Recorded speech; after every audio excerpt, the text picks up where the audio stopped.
Hi there. Thank you very much for playing The Beginner's Guide. My name is Davey Wreden.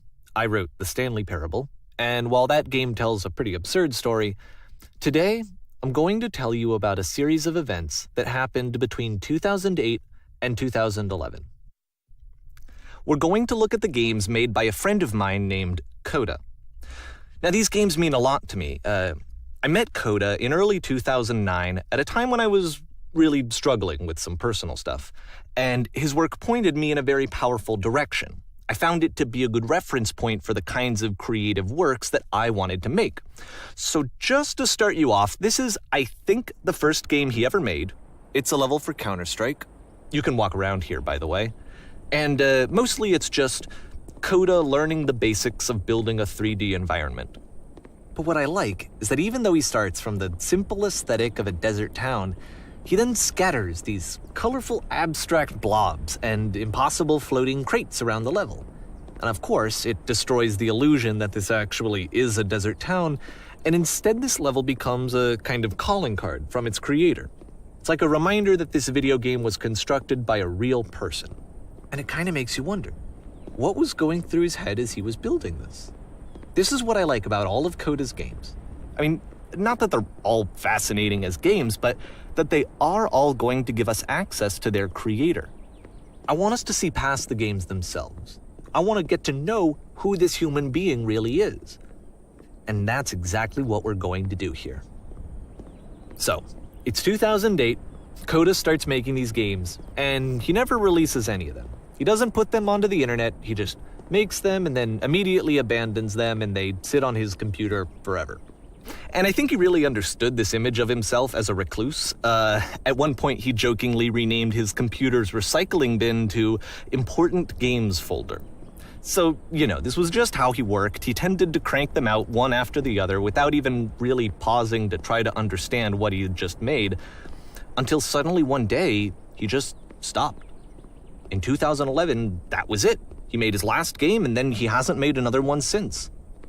And that's why I've taken this opportunity to gather all of his work together, is because I find his games powerful and interesting, and I'd like this collection to reach him, to maybe encourage him to start creating again.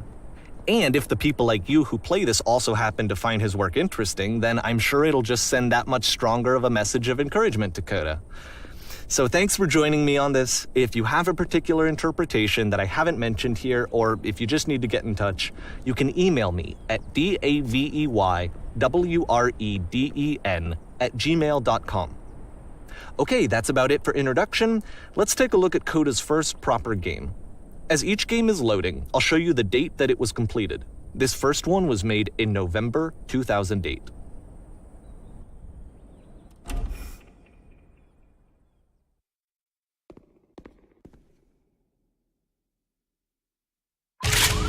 Warning. Whisper machine active. Shift to structure imminent.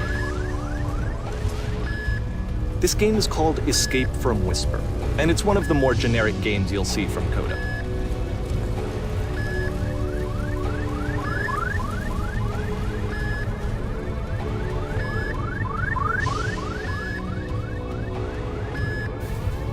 Security call breached. Hostile alien life form inbound. It kinda looks like this game was abandoned mid-development. For instance, you have this gun, which you'd think would indicate that there are supposed to be monsters or enemies somewhere, but then clearly there are no enemies anywhere. You can't even reload the gun when you run out of bullets. But ultimately we don't really know. Maybe Coda thought that actually it was complete the way that it is. And I think that we should talk about his games for what they are, rather than for what they're not. Enemy force neutralized. Begin ship evacuation. I love how you can see the bottom of the universe from this room.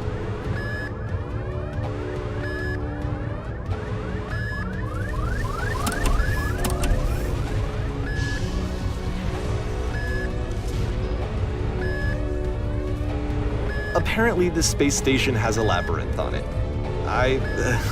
Sure, I don't know. There's really no reason for it that I've ever been able to discern, so in the interest of time, I'm just gonna skip you on past it. Okay, this is the part that's interesting. The game has this narrative about the whisper machine and how it has to be turned off, and then you get to the engine room. You there, in the engine room. You could save us all. That beam is powering the whisper machine. We could disrupt it by introducing a great enough heat signature. If your body could stop the beam. It's so much to ask, but for all of our lives, would you do it? Could you give yourself?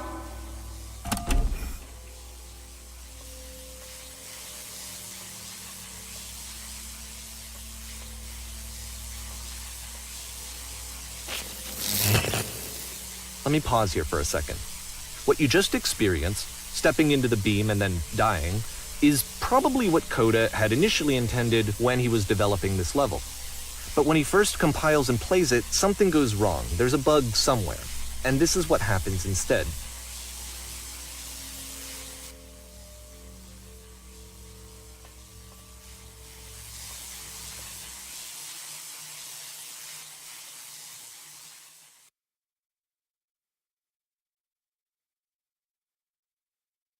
The beam causes you to start floating. And this is an important moment for him. Because yes, this is technically a glitch, but Coda identifies something human about it, like how small it makes you feel in the face of this larger chaotic system. Or this floating could be the afterlife, a peaceful place, juxtaposed against all of the hysteria that you've just had to traverse. I don't even know. I have no idea what he was thinking, but what's clear is that after making this, something lodges itself in his brain. He wants to do more of these really weird and experimental designs. So he stops work on this and moves on to a stream of tiny little games that go in all sorts of directions. Let's go ahead and take a look at the first game he made after leaving this one behind.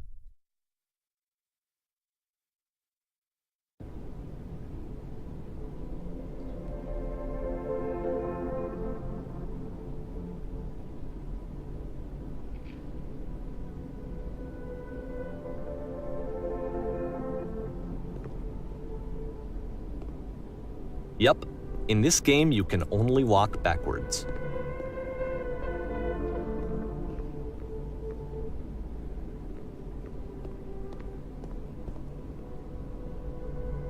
So it's a short and relatively minimalist experiment combining motion and narrative. It is less advanced than the previous game, but actually it seems to be more focused, more complete. Coda's trying to give it a unique voice rather than simply basing it on a pre-existing trope.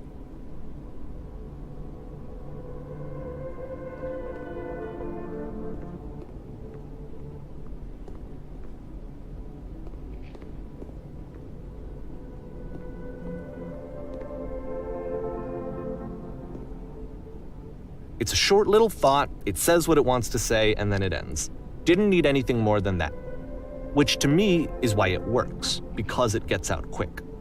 Okay, next one.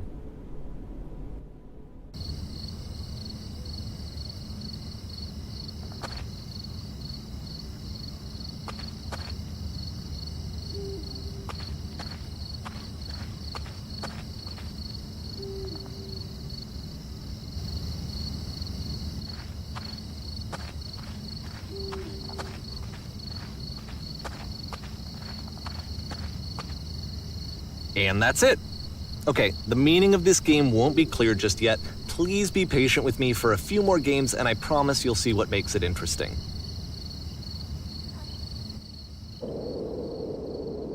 Oftentimes, Coda would put bizarre titles like this one at the start of his games. I wish I'd known him at the time that he was making these early games. He would really only talk to me about his work as he was making it. Once he stopped work on a game, that was it. It was dead to him. And I don't agree with that at all, but what are you gonna do?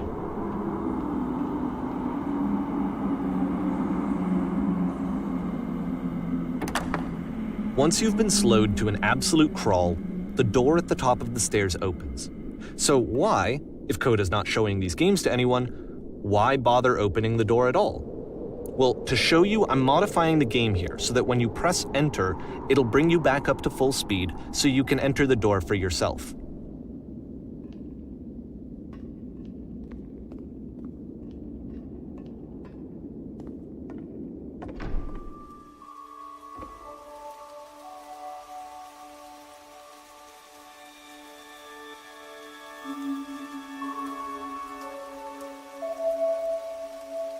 a room that's warm and nice and filled with little ideas for games.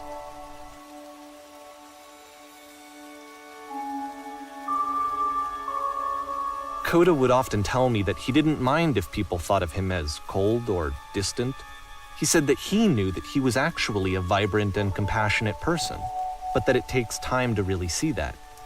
It can be a very slow climb to get there.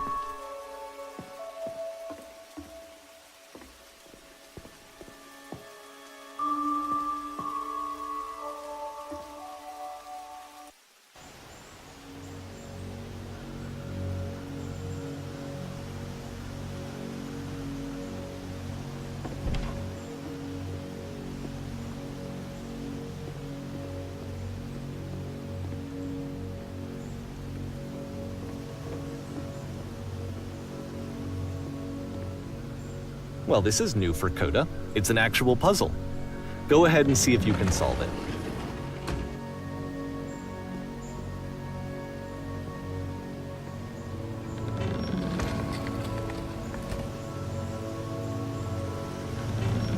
Don't forget that solution, because we're going to see this puzzle again soon. We're going to see it a lot.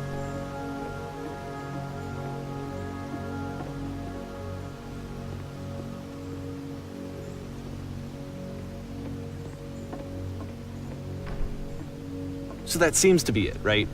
You walk down a corridor, you solve a puzzle, you get to the end. Simple enough. All right, now I'm going to modify the game again so that when you press enter, it'll remove all of the walls from this room.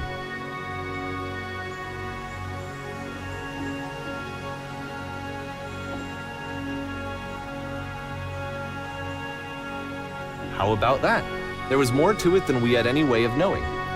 I actually find it funny that this game comes after the Stairs game, since they essentially convey the opposite idea. So, in the Stairs game, a dull exterior concealed a rich interior. And then, in this level, a dull interior hides this fantastic outer world. Either way, I think that the point is the same, is that most of the time you don't get to know what you're missing, or even that you're missing anything. That's not your role as a player. So if your role here is not to understand, then what is it?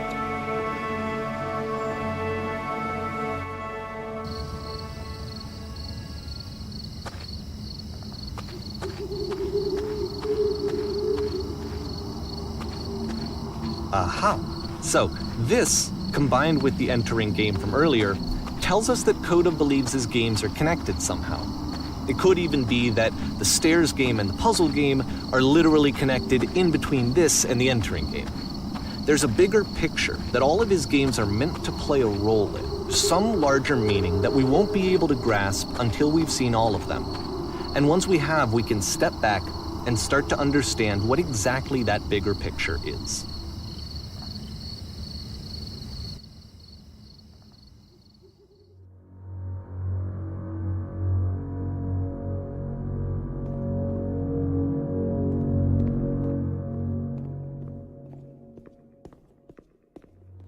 Let's talk about video game development for a second. Every video game runs on what's called an engine, which determines what the game can and cannot do. So in other words, the engine is a set of tools for game development. To make all of these games, Coda is using an engine called Source. Like all engines, Source has certain things that it does well, and it has certain things that it does poorly. One of the things that it does very well is boxy linear corridors. That's why so many of Coda's games are set in these large, flat, empty rooms, is just because he's working with what the engine does well. The tools available to the creator shape what kinds of creative work they're going to end up making. You might consider paying attention to the architecture in Coda's games, to notice how they seem to stem from an engine that's very good at producing linear, boxy corridors.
This prison, funny enough, in Coda's original design, the doors stayed shut for a full hour before letting you go. If you don't mind, I think we're gonna skip that. This is something that he and I used to argue about a lot. You know, whether a game ought to actually be playable, whether it means anything if no one can get through it. And I would always defend that, you know, all this work goes into the game, why not make it playable and accessible? And so we just got into heated arguments over it, and there was one time that after one of these conversations, he went home, and a day or two later, he sent me a zip file entitled Playable Games that was full of hundreds of individual games, each of which was just an empty box that you walked around in and nothing else. Believe me, I played every single one of those just to find out if there was like a gag hidden somewhere. There wasn't.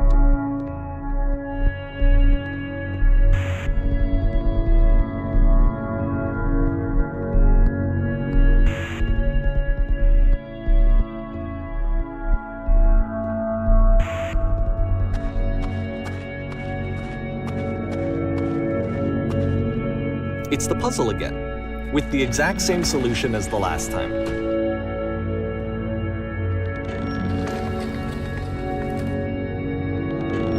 There's still no clear indication of what makes this puzzle so special that Coda is going to return to it over and over. But I promise I'll share with you my interpretation very shortly.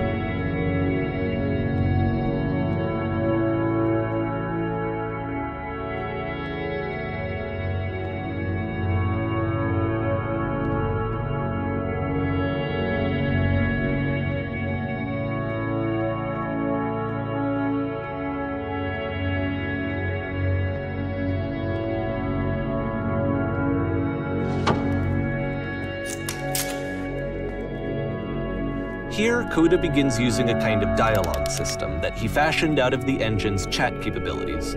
Use the 1, 2, 3 buttons on your keyboard to respond.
And so we make one last descent down to the final floor of the level.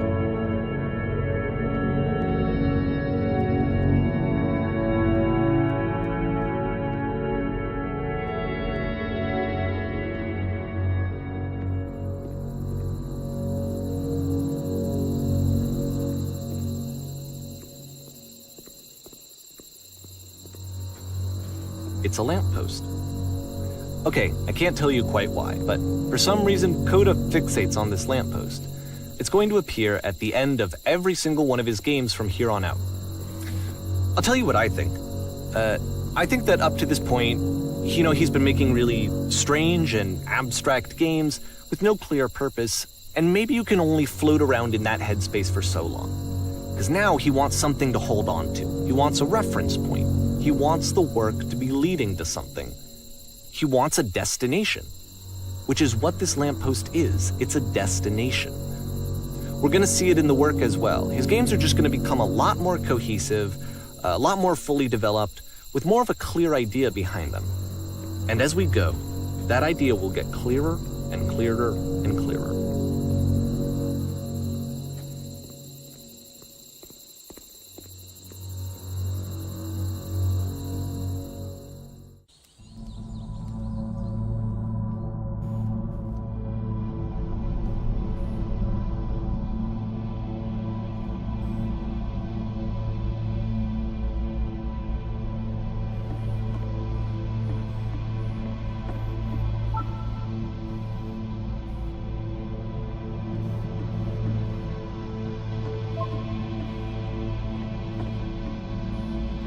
So first off, I'm sure you can deduce this, but this game is not connected to the internet.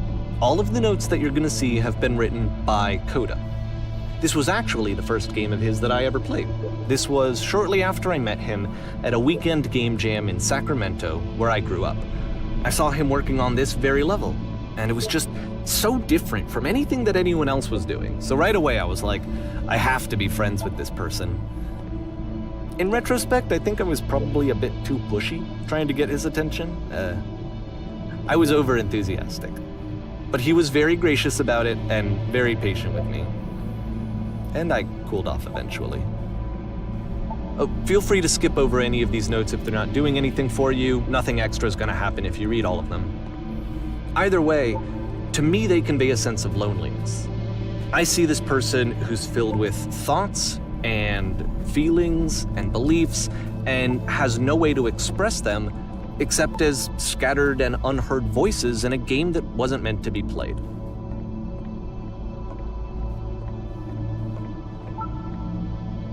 But it's ironic, isn't it, that in playing this game and seeing how alone Coda often felt, that we get to know him better and actually kind of connect with him. And I have to be honest with you, this idea is really seductive to me. That I could just play someone's game and see the voices in their head and get to know them better and have to do less of the messy in-person socializing. I could just get to know you through your work. I think this is why I always liked Coda's games so much, is because it felt like they let me have that connection. I felt as though he was inviting me personally into his world. And then I feel less lonely too.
At the end of this level, we're going to see the puzzle again.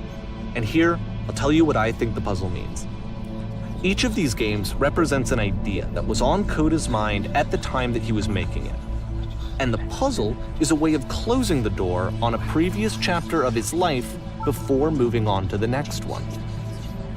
In each of his games, after exploring a theme that, he might find difficult, Coda can then place this puzzle that he knows has a reliable solution, he understands exactly how it works, and so it gives him a simple mechanism for moving on.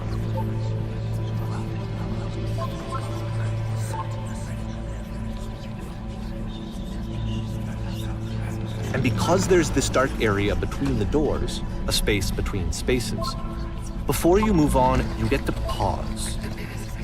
Just for a moment, a few seconds to reflect on and let go of the events that led you here. To step back and connect the pieces together. To grasp at that elusive bigger picture.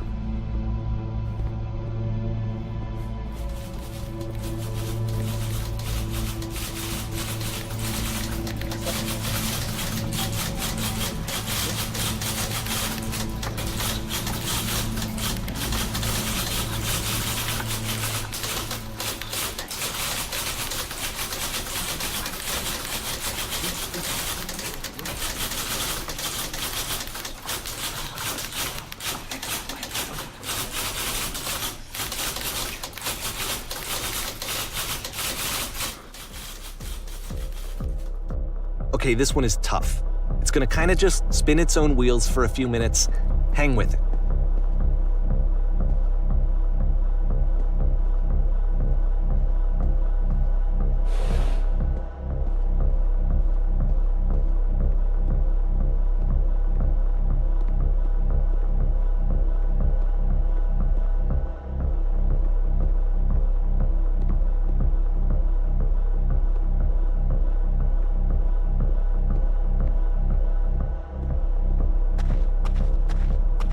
See, like, this is it, the whole game, and there's nothing that's particularly interesting about it. You just walk to the end of a hallway. Except, for some reason, Coda gets really fixated on this prison that has all of this modern furniture. And I don't know why, but he decides he needs to revisit this prison. He's gonna start over, use the same assets, turn it into something else. Okay, cool, here's version 2.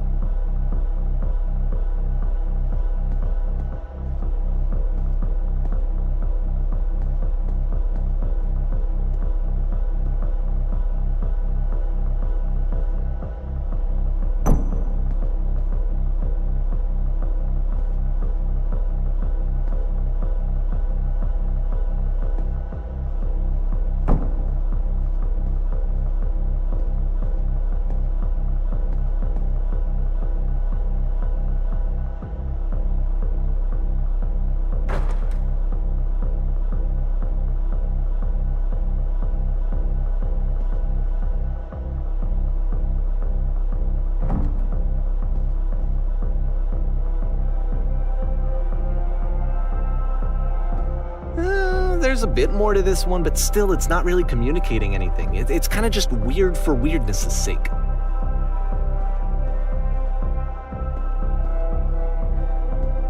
So okay, he throws it out and starts over. This time he comes at the prison idea from a different direction.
And of course, now the table is gone and you can't begin the chain of events to escape. Here's a version where there are no bars, but you can't actually get to the well. And then a version where the inside of the prison is the outside and the outside is the inside. Let me just blink you real quick through a few more of these. I mean, he really unloaded on this prison idea. There's nearly a dozen of them. Personally, I think it's awful to watch this, to see a person basically unraveling through their work. And for what? Like, at what point do you just go, maybe there are game ideas other than this prison that I could be working on? But Coda doesn't have that voice telling you to stop, that particular mechanism of defense against yourself. Without it, you just spiral. And so he keeps going and going and going and going and going, and then he hits on something. And he likes it. And that's it. He's done. He stops making prisons. This is the very last version of the prison game that he created. And the reason I think it works is that the prison is not actually in it.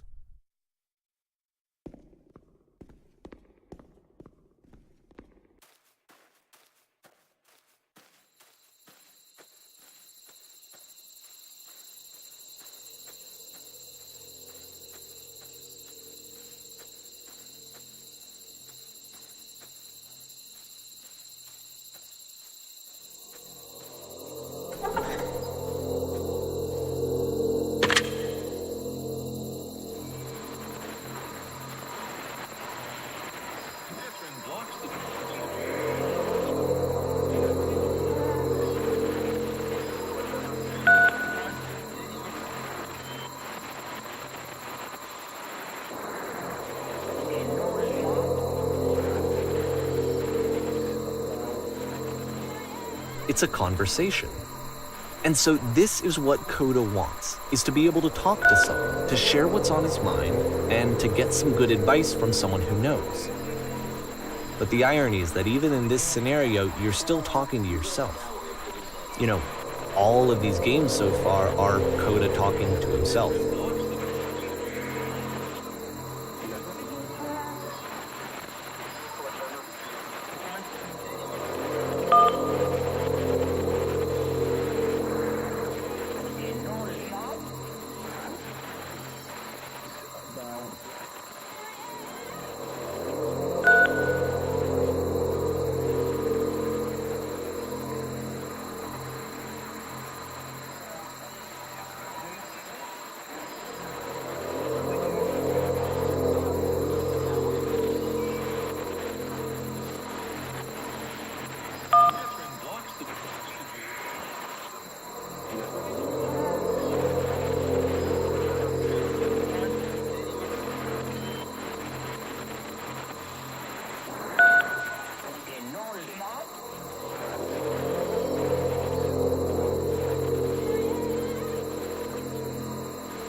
I can see why he considers this a fitting conclusion to the prison games. After all of the obsession and frustration, just to be told by someone you can trust that things are going to be okay. Wouldn't that be nice? So what would it look like if Coda wanted to make a game about talking to someone other than himself?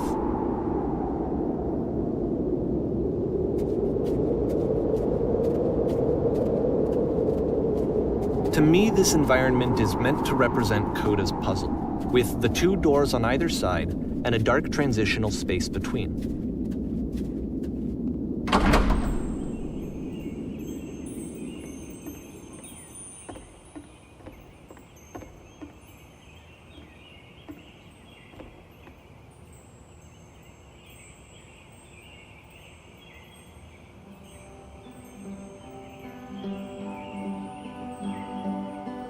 You'll notice that the quality of the art is a step up from previous games, including this new and improved chat system, which he started using from this point on. From here on out, he begins putting much more effort into the visual polish of his work, and this particular game took 2 months to create as a result.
After the intense set of prison games, this house cleaning level almost feels like cleansing.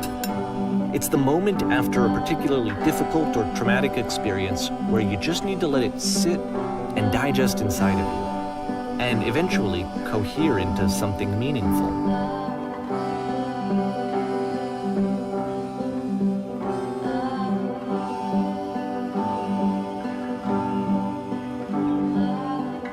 I know that Coda really liked this game. Of all of his work, actually, this was the only one that he called me up to ask me to come over and look at it. This was during a period of a few months where he was like grossly happy all the time, just walked around with a constant smile on his face.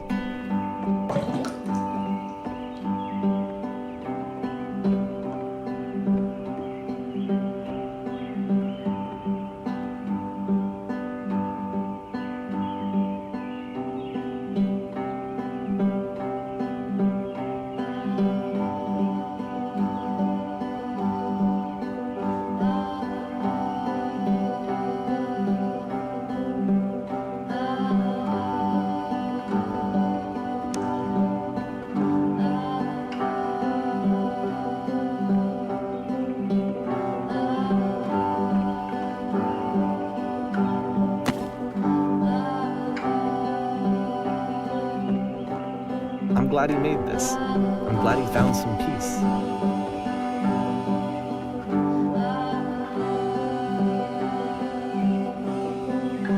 But, of course, it can't last. The music stops, your companion is gone, it's time to leave. The door at the top of the hill is now open as well. Again, you can't stay in the dark space for too long. You just can't. You have to keep moving. It's how you stay alive.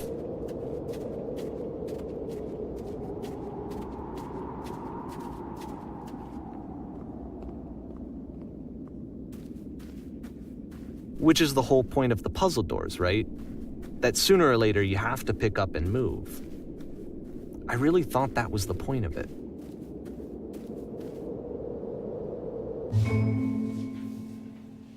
This one gets a bit goofy.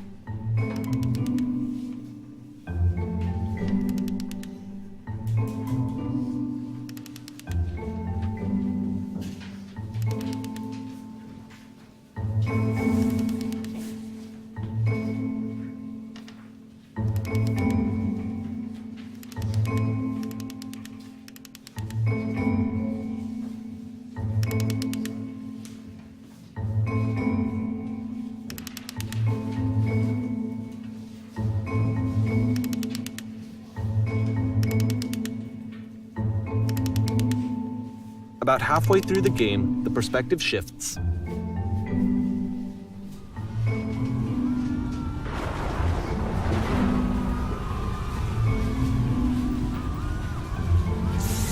And you play as the teacher. And suddenly, you discover that your teacher is just as bigoted and afraid as you are. Oh, and also you can move around the classroom now.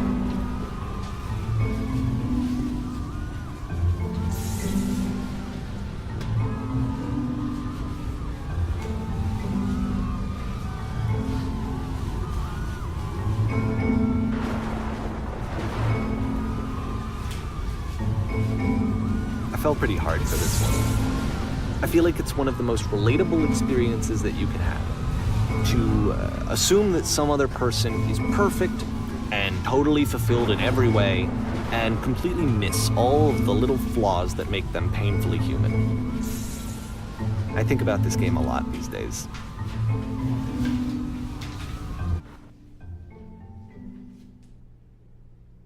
This one took a lot longer than all the others for Coda to make. It was 4 months between this and the last one.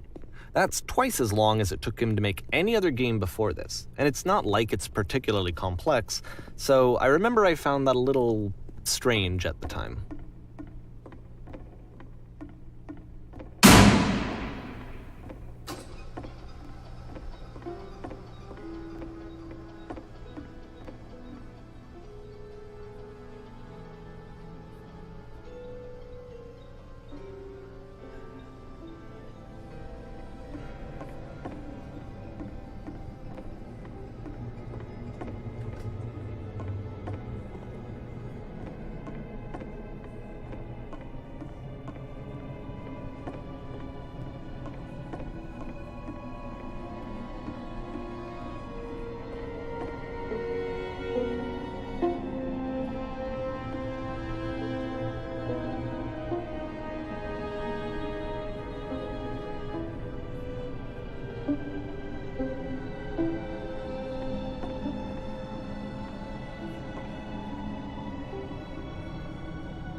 The game ends with this eerie premonition of what's going to happen next in Coda's life. The solution to social anxiety, to fears of having to perform and having to chase success, the answer for Coda is to withdraw, to hide himself away. Which is what leads to scenarios like the stairs that slowed you down several games ago, where it just becomes harder and harder to access Coda's inner landscape because he keeps retreating. He just keeps backing away from possible connections to anyone other than himself. And to be honest, I didn't consider it very healthy when I first played this game. You know, it looked to me like he was trying to justify the idea of just disconnecting yourself from the world. And that wasn't what I wanted for him or for his games. Because I feel like a lot of his games are inviting me to connect with this person, to bring him closer. But what can you do? After this, Coda went off and took another 5 months to make a new game.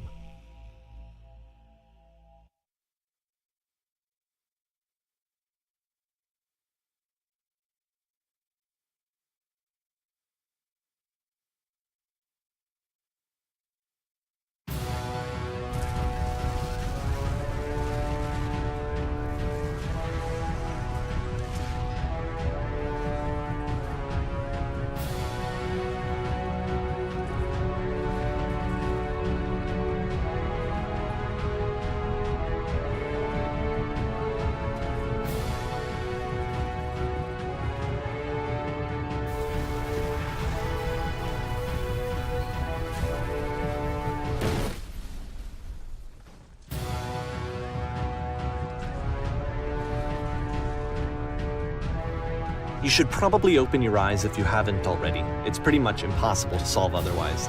And there is a solution, by the way.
Like I said, I was getting concerned.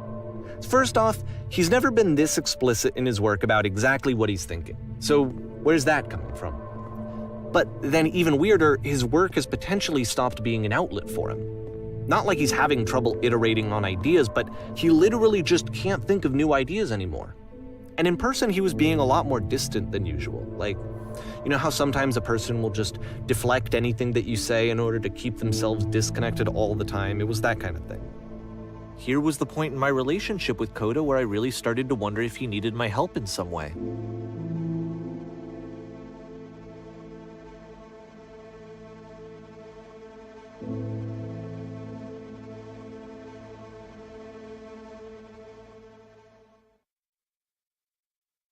His games are going to get more desperate from here on out. After this game, it's almost 6 months before he finishes something new.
If the last game featured Coda talking explicitly about his creative frustrations, this one turns it up to 11.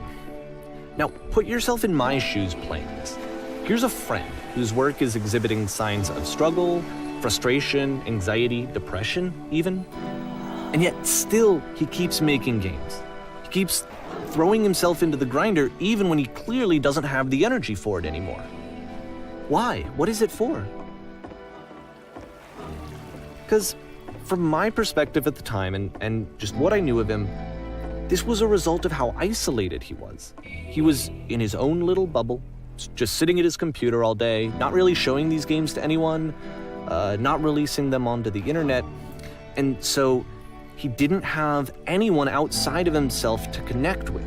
He had no outlet to ground himself on.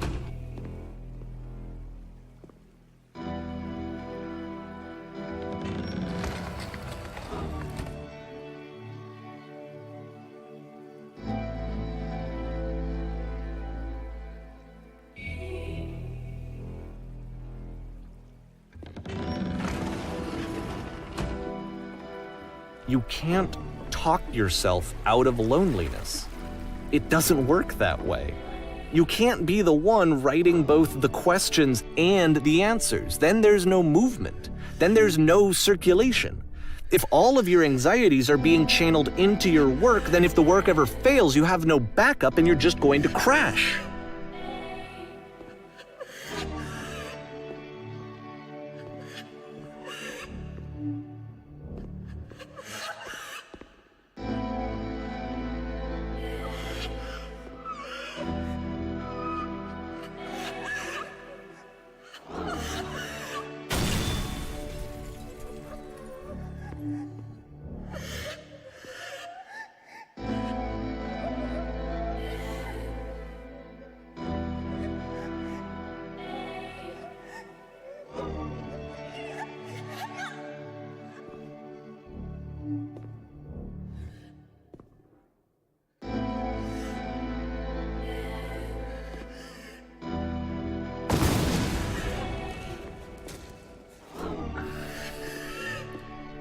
Seeing this game at the time that he made it, it looked really unhealthy to me. I was watching him do this to himself, and I hated it. I hated seeing him so trapped. It's like, video games are not worth this amount of suffering. This is someone I really cared about. And I used to get so much joy out of seeing him create. For him to suddenly become angry and frustrated like this, it was the worst thing for me. I don't know. This is what I felt at the time. I don't know how else to explain it. I wanted it to stop more than anything. I had never felt so rotten. I needed more than I had ever needed anything for this to stop. But it didn't stop. After finishing this one, Coda takes another 7 months and comes up with a new game.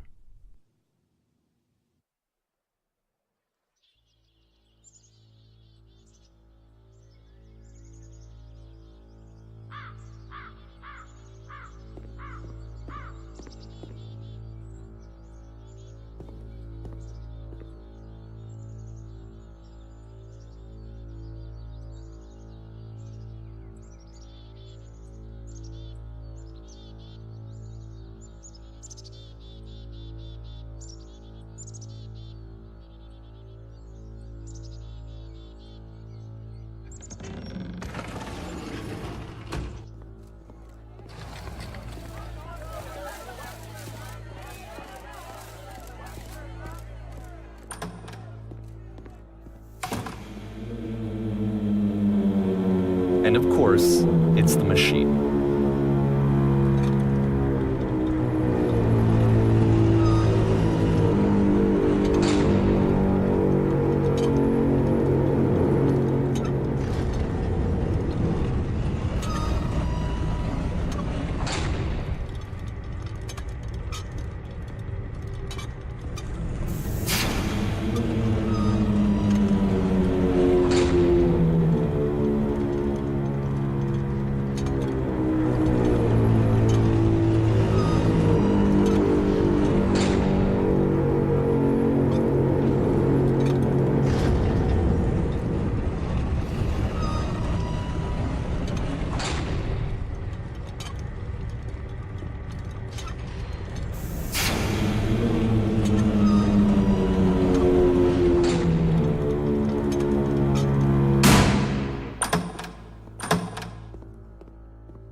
So now the work is becoming self-destructive.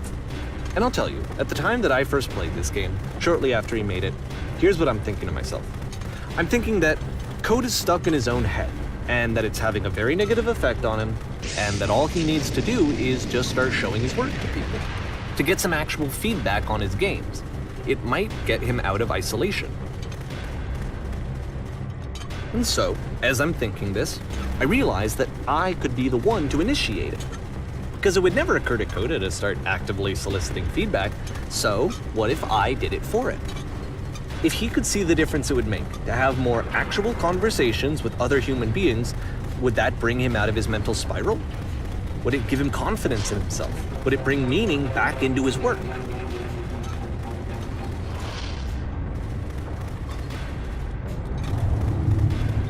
So I started showing Coda's work to people. I took this one, and the islands which you just played, the theater, the notes, the house cleaning game, and some of the prison escape games. I brought them to people that I knew and trusted. I asked their opinions. And the great part is that they really loved his games. You know, the point of it all was just to give him some external reference point, but they genuinely loved his work. There was nothing for him to be afraid of.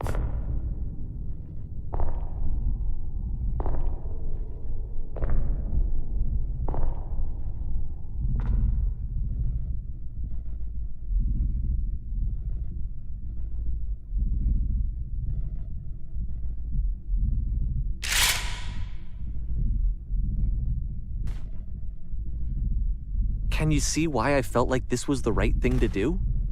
Because it's the thing that I always feel like I need, to be told that my work is good, that I am good.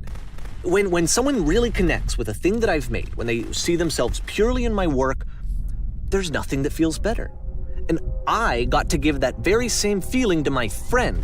I did something, I really felt like I'd done something good, like I was a good person. I felt like there was a friend who was in trouble and was unhappy and maybe didn't like themselves, and I could fix it. If I could give him this gift, maybe I could fix the problem. When they told me how much they enjoyed his games, it was the best feeling. It was the absolute best feeling. It made me feel so happy, so beautifully, beautifully happy.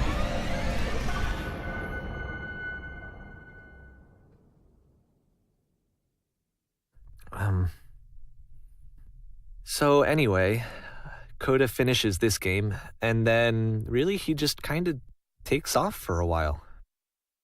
So this is June of 2011, and I didn't hear anything from him for several weeks, I guess. And so out of nowhere, one day I get an email, and it's got a private link to a new game of Coda's. This one is called The Tower, and to my knowledge, it's the last game that Coda ever made. So let's take a look.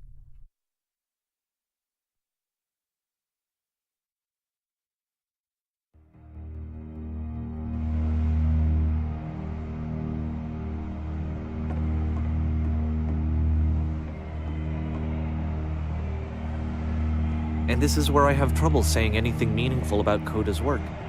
Because more than anything else, The Tower just feels distant. It feels like it's trying to distance itself from the world. It's a very cold game.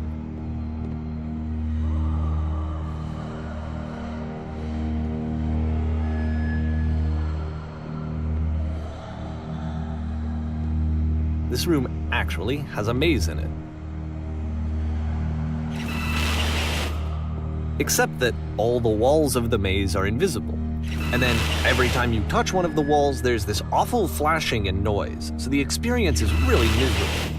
The game goes beyond not being meant to be played, it actually seems to despise the player for trying to play it at all. But I do want to show you the rest of the levels, so when you're ready to continue, press enter and I'll put a bridge over the maze.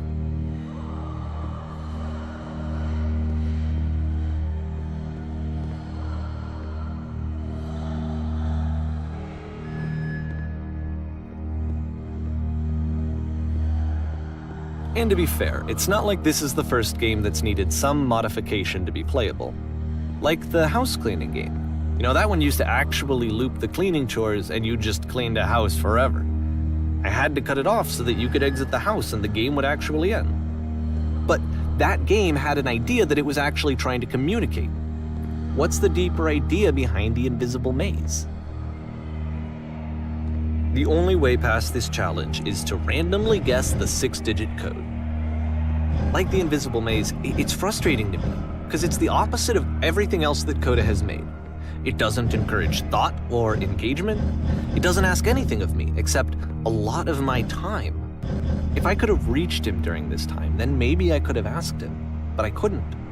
I still don't really understand why this is here. I'll put the code on the ground for you here, though, so that we can move on.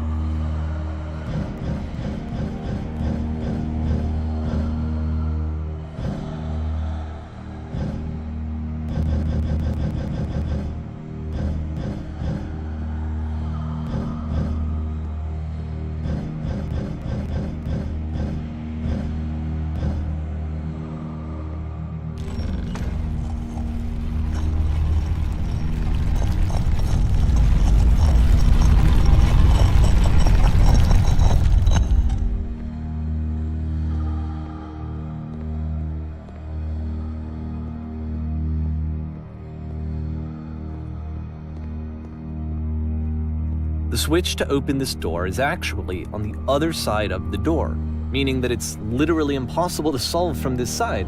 So even if you somehow brute forced your way through the first 2 challenges and you got to this point, there's actually just no way to progress.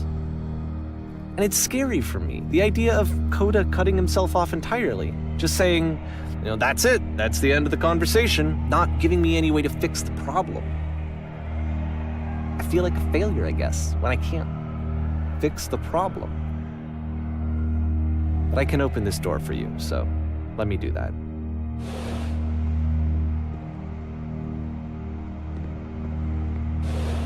Was I a failure for not understanding this game? I mean, I don't know why I would be. It's not like everything needs to have a solution, but I feel it somehow. I feel like I failed, and I don't understand why. I remember, it's June of 2011, I'm playing this for the very first time, and as I'm playing, I'm thinking to myself, I don't know this person. I have no idea who this person is.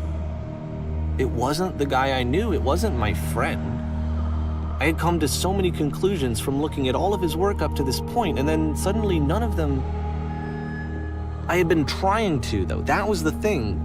For years, I was trying to get to know him, to understand who he actually was and what he stood for. I asked him so many times to please just tell me what his games mean to him. I asked him please to tell me what the 3 dots mean. And he wouldn't.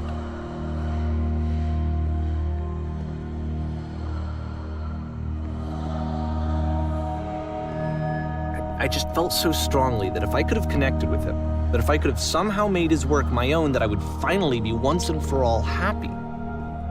It was that I needed to see myself in someone else. I needed to be someone other than me.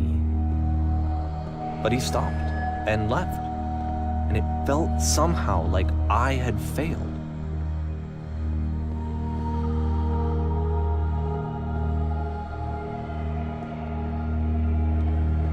Where did I screw up?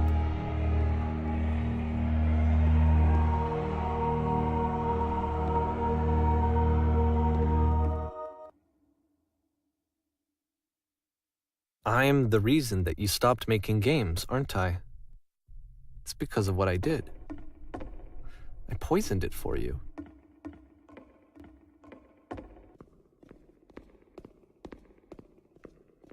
I don't think I ever told you this, but when I took your work and I was showing it to people, it actually felt... it felt as though I were responsible for something important and valuable.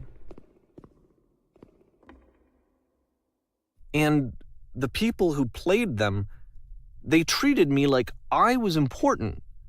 They really listened and cared about what I had to say. Even though I was showing your work, I felt good about myself. Finally, for a moment, while I had that I liked myself.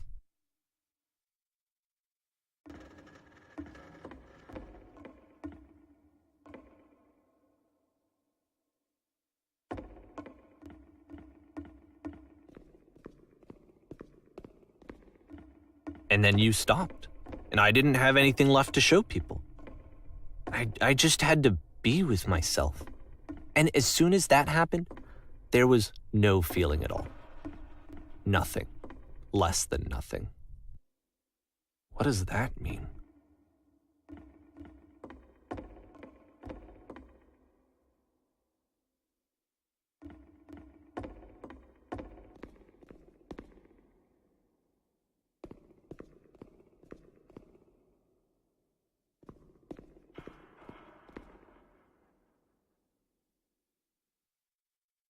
I'm afraid that I did something really stupid because I don't like myself.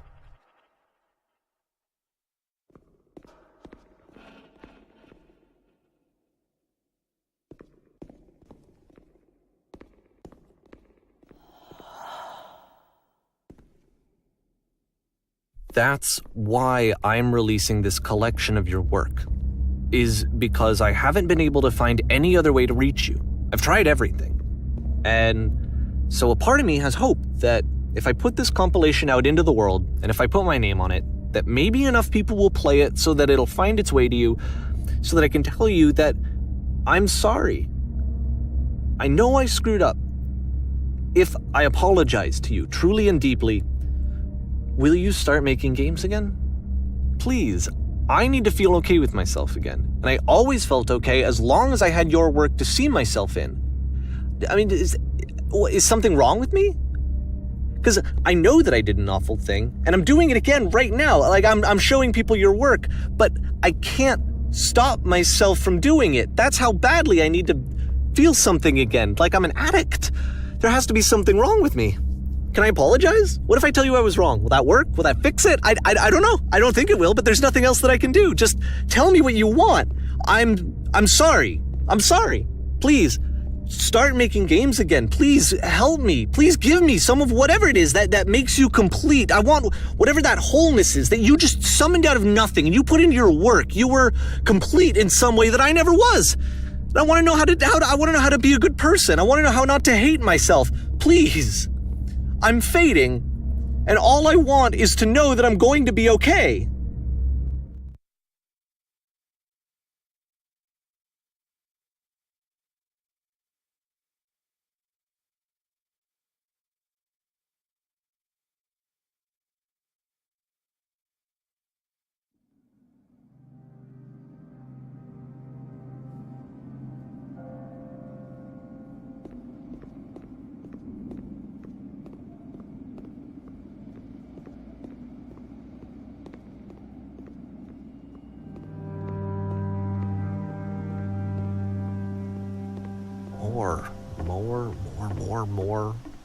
More love, more praise, more people telling me that I'm good.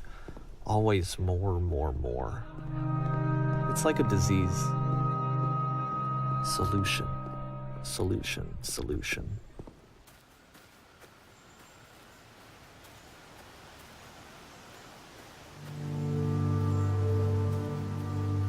I guess if someone had told me ahead of time that he just really enjoyed making prison games, maybe I wouldn't have thought he was so desperate. I wouldn't have told so many people that he was depressed. Maybe he just likes making prisons.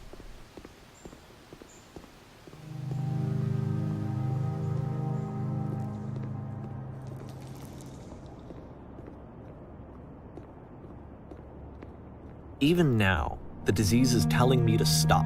Don't show people what a shitty person you are. They'll hate you.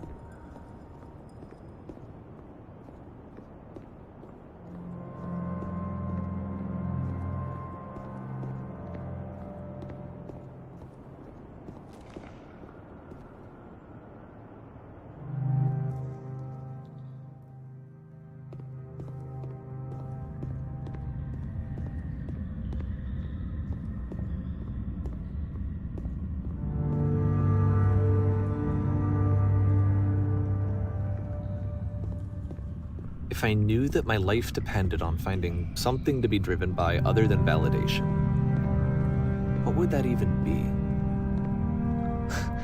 It's strange, but the thought of not being driven by external validation is unthinkable. Like, I actually cannot conceive of what that would be like.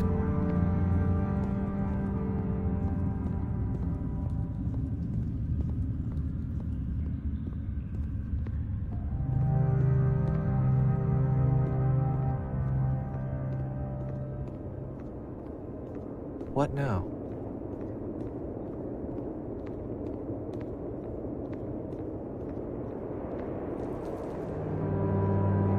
I think I need to go.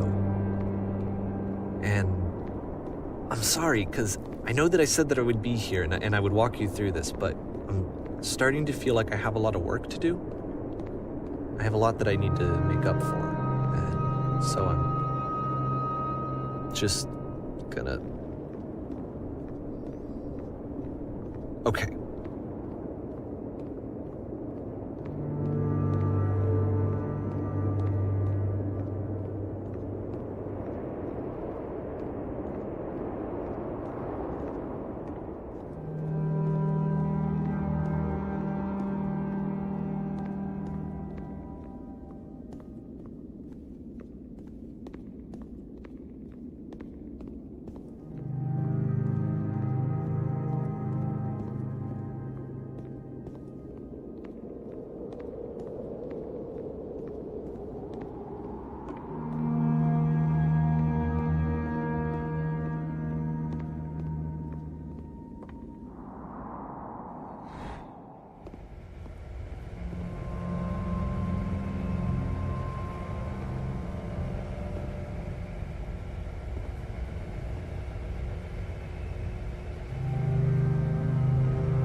Turn back from this cave. You said